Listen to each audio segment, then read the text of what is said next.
Celtics are sending Drew Holiday to Portland for Anthony Simons and 2 second-round draft picks. Breaking news out of the association surrounding the Boston Celtics.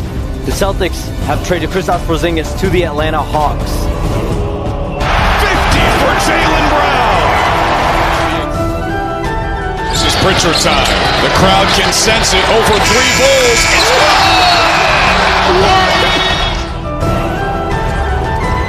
Great in and out dribble. Oh! He set off the smoke detector! What's up, everyone, and welcome in to your Celtics Source on this Wednesday evening as the Boston Celtics take down the Indiana Pacers 119-104 for the first time this season with a wire-to-wire victory. And the Celtics have struggled massively against this team over the last many seasons, besides that the sweep they had in the playoffs in their run to the championship, right? This season, they were down 20 to the Pacers earlier in the season, and they had to come all the way back. Joe Mazzulla benches the starters in that game. And then, a week from Monday ago, the Celtics actually lose that game from some brilliant shot making from Pascal Siakam. That was the illegal scream game that Joe Mazzulla said in the press conference, complaining about that screen that I forget who it was that said it, but it was on Derrick White, I believe. Maybe it was on Jaylen Brown. But that game also had a lot of great shot making from guys like Jay Huff and TJ McConnell. Jay Huff was shooting like 26% from 3 or something on the season, and he made like 6 of them in the game. So just ridiculous shooting that for some reason teams tend to have against the Celtics when things aren't going right. Just feels like when things aren't going right offensively for the Celtics, it corresponds with something happening defensively. But this game definitely wasn't that. They did have a little bit of a hiccup in the third quarter. I actually thought that was just a little bit of lack of energy and hustle after being up 20, but it didn't last for long. And Jaylen Brown was terrific throughout the entire night, and he was able to just sort of reset the energy and right the ship and basically carry out this win for the Celtics. And we're going to talk about Jaylen Brown later in the show. We're going to talk about Jaylen Brown.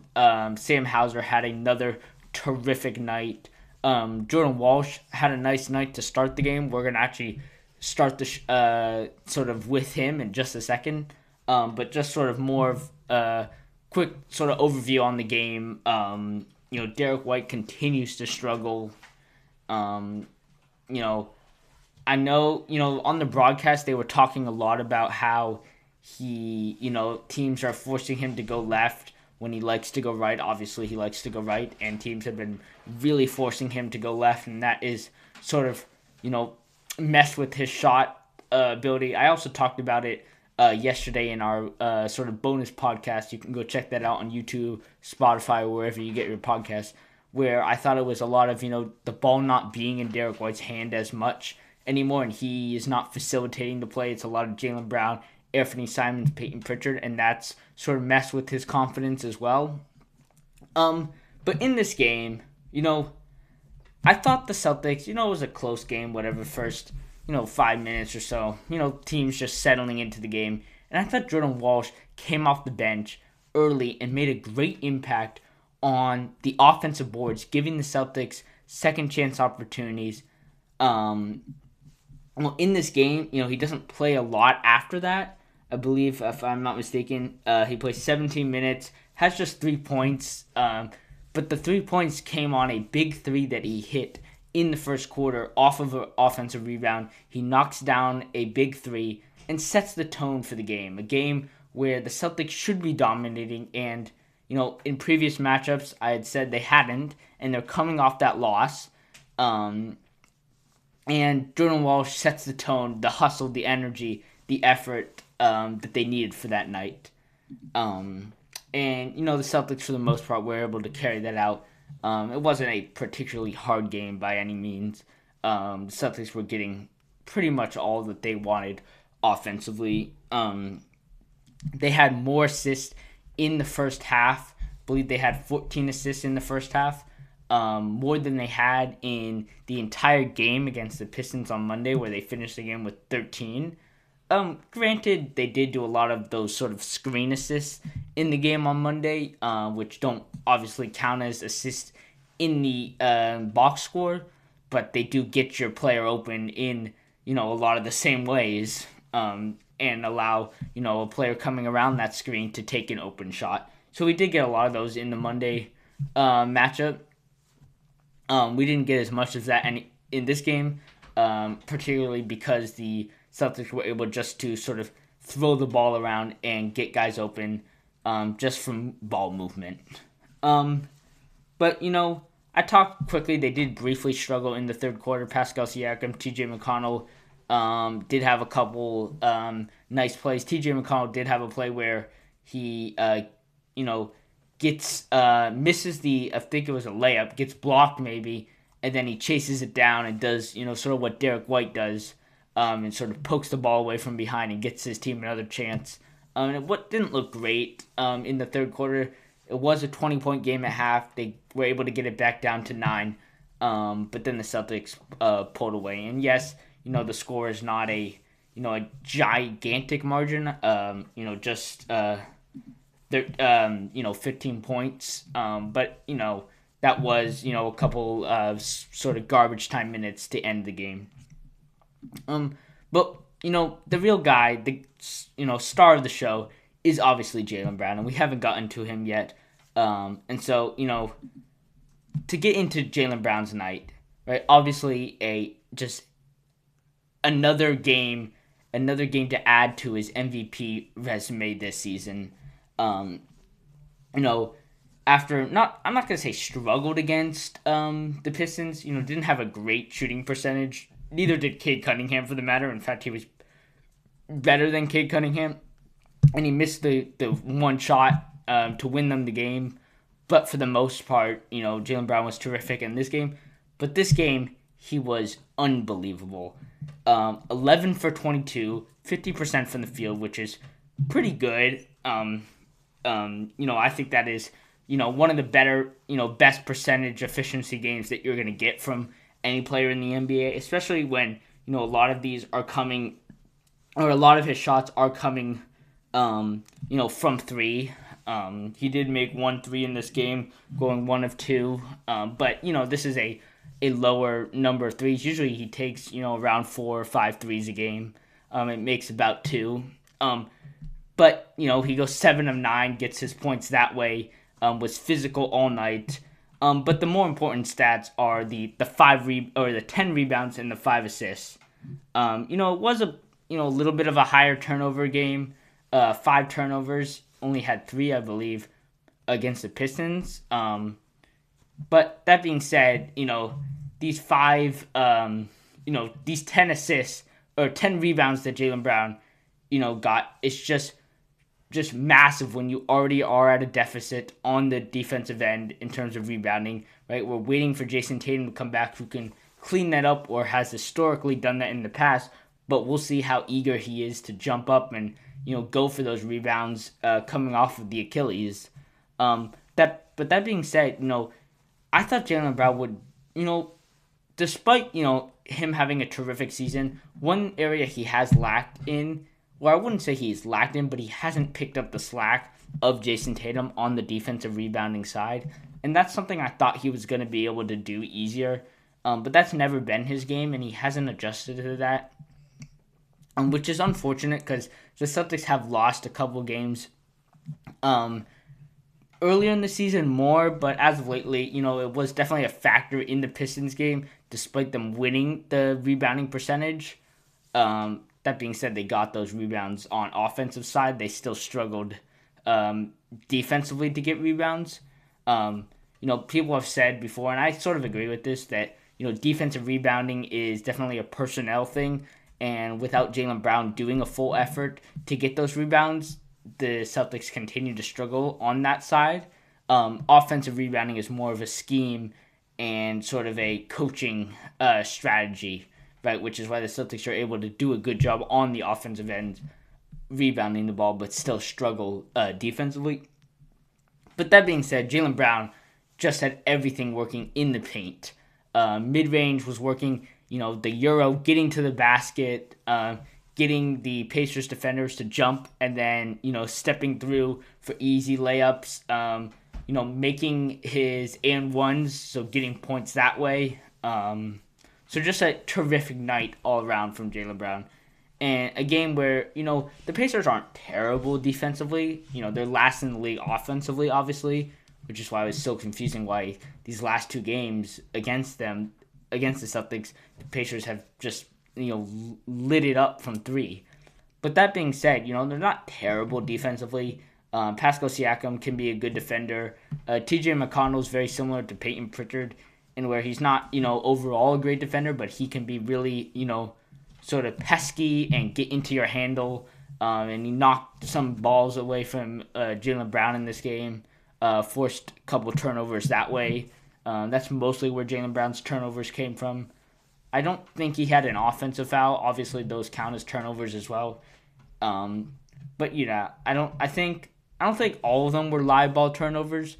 But definitely, 4 out of the 5 were live ball turnovers. But that's okay. Jaylen Brown is, on most nights, handling the entire, offensive side of the ball for the Celtics. Sort of facilitating everything that the Celtics do, especially with Derrick White continuing to struggle. And so, you live with the 5 turnovers. And quite frankly, the Celtics have been probably the second best team all season of not turning the ball over, which is why, you get into these games against the Pistons and they struggle when they do turn over the ball. But yeah, just to wrap it up on the Jaylen Brown side, he made plays for others, had the 5 assists, as I said. I also believe that he had, in this game, 3 steals as well, right? So what he, lacked on or what he sort of gave up turnover-wise on the offensive end, he picked them up with the 3 steals, right? So pretty, if you cancel those sort of out in the fact that he had 5 turnovers and 3 steals, which, obviously doesn't quite add up, but, you get the point, pretty similar in terms of turnovers to steal ratio. Then he has a 30 points on, 11 of 22 shooting, 1 of 2 from 3, and 10 rebounds and 5 assists to go along with that, and just a stamp on his already MVP candidacy season. And yes, obviously he's not going to win the MVP candidate, but he's starting to get chat around the league that he is doing more for his team than a guy like SGA is doing. And obviously, SGA is going to win it. I don't think, it's much of a question, but he's getting more chatter than guys like Luka with the way that the Lakers are performing as of recently, right? They've been struggling, especially defensively, right? And the fact that Jaylen Brown is, one of, if not the best two-way player in the NBA, he gets a lot more consideration for that. And, often the MVP doesn't include defense. But when defense is the reason that your team is losing, as in the case of the Lakers, it becomes a factor. But moving on, in this game, Sam Hauser was terrific, and this is now his 31st game, I believe, when he's made 5 or more threes. I think Jayson Tatum has the Celtics sort of total record with 97 or something like that. But that being said, Sam Hauser, ever since being put back into the starting lineup about 8 games ago, I think it was, something like that, when he replaced Jordan Walsh, he's been terrific. He has delivered each and every night, especially picking up the slack where Derrick White would normally be. In this game, he does score a 17 points on 5 of 7 shooting. So he, not only is he shooting 5 or making 5+ threes a night right now, he is doing it on incredible efficiency. He's getting that percentage back up to his career 40% 3-point shooter, which he's been for ever since his second year of high school, I believe. Right, so he's just been terrific. He is making the stops defensively as well, and obviously, not much of a problem against the worst offensive team in the NBA. But that being said, even against the Pistons, he made good stops.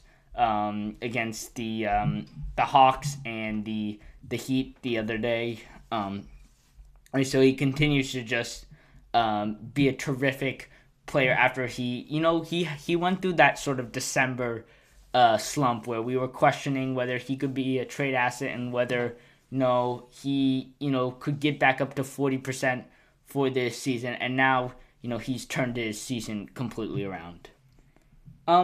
But yeah, I'm gonna wrap it up here. That stretch that the Celtics had in the third quarter where they did struggle a little bit, I think it came down to physicality, really. The Celtics, they weren't great at playing through physical defense, especially against the Pistons. They struggled offensively, especially when they're not the ones initiating the physicality. Right? When they're initiating the physicality, it's not really a physical game because they're the ones moving the other team out of the way.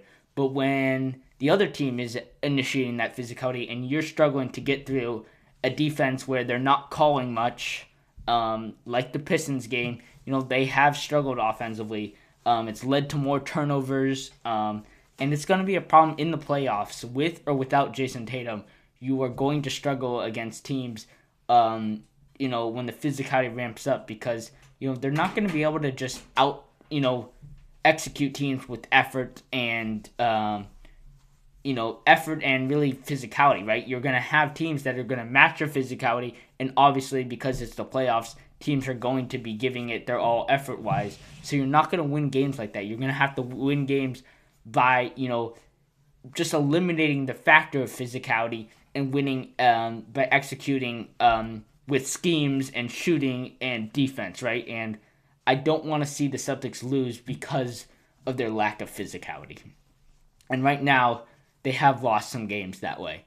But yeah, I'm going to wrap it up here. Thank you guys so much for watching. We will be back with an instant reaction after the Brooklyn game on Friday, and then I believe they head to Chicago for a back-to-back. I believe it's Derrick Rose's jersey retirement night, I believe. So that'll be an interesting game. Not that the Bulls are, any good. You know where they are. They're at a 39-win pace, as they always are. That, 10th spot in the play-in. They never get out of that. It really should be called the Bulls game or the Bulls Bowl.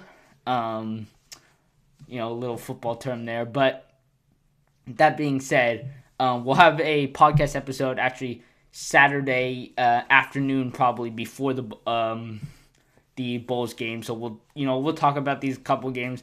I actually want to take a bigger step back and look at the Celtics season overall. And obviously in that episode we will have a Broncos Patriots preview as well. So stay tuned for that. That'll come out Saturday afternoon. Before that we have the Brooklyn reaction like this one. Make sure to follow on social media, Instagram, TikTok, for highlights content all season long. And until next time, go Celtics.